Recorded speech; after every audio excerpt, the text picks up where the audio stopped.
Գյուղատնտեսության նախարար Սերգո Կարապետյանը զեկուցում է գարնանը տեղացած կարկուտի հետևանքով գյուղացիների կրած վնասի մասին։ Տուժել են հիմնականում բազմամյա տնկարկները, ծիրանենիներն ու խաղողի այգիները։ Վնասը ճշտում են մարզերում ստեղծված աշխատանքային խմբերը։ Իրական տվյալները պարզ կլինի մի քանի օրից եւ ես ձեզ կներկայացնեմ այդ իրավիճակի վերաբերյալ։ Հայաստանում այսօր գործում է 412 հակակարկտային կայան, մինչդեռ պահանջարկը 5000-ից ավելի է։ Արմեն Երիցյանը անհրաժեշտ համարեց առաջիկայում եւս 1000 հակակարկտային կայան տեղադրել։ Աշխարհական գնահատակից ֆինանսական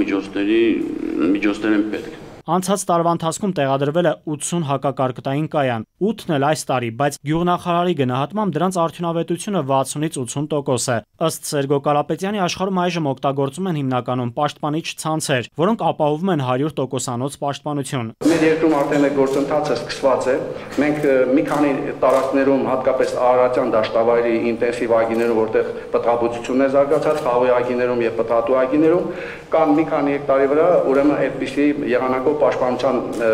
ուրեմն տեխնոլոգիաներ, դրանց արդյունավետությունը գնահատվում է 100%։ Փոփոխություն է սպասվում քաղաքացիական օրենսգրքում։ Նախատեսվում է ներդնել անշարժ գույքից ձեռք բերելու նոր մեխանիզմ, որը կբացառի արդեն ձեռք բերած բնակարանը մեկ ուրիշին վաճառելու հնարավորությունը։ Դրա համար այսօր մենք մեծ խնդիրներ ունենք, հավաքվում են կառավարության արչև գնորդ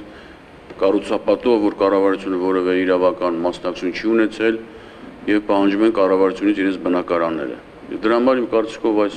նախագիծը, որ մենք ընդունենք, կարգավորենք, նաև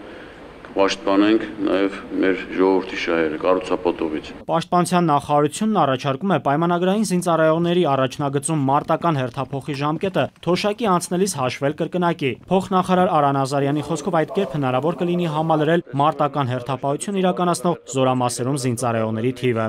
Զինծառայողների խնդիրները մշտապես կառավարության ուշադրության կենտրոնում են եւ մենք փորձում ենք քայլ առ քայլ տալ բոլոր լուծումները եւ մենք ուղղակի պարտավոր ենք այդ հարցերին իրեք լուծում տալ, այդ արտոնությունները նույնպես շատ կարեւոր են։ ԱՄՆ միջազգային զարգացման գործակալությունը Հայաստանի կառավարությանը կտրամադրի լրացուցիչ $6,683,000։ Դրամաշնորհը ծառայելու է քաղաքացիական ավիացիայի նոր օրինագծի մշակմանն ու Արարատի եւ Արմավիրի մարզերի ձկնաբուծարանների ջրօգտագործման վճարների հարցի լուծմանը։ Նաիրի Մուրադյան, Խաչատուր Եսայան, ժամը լրատվական։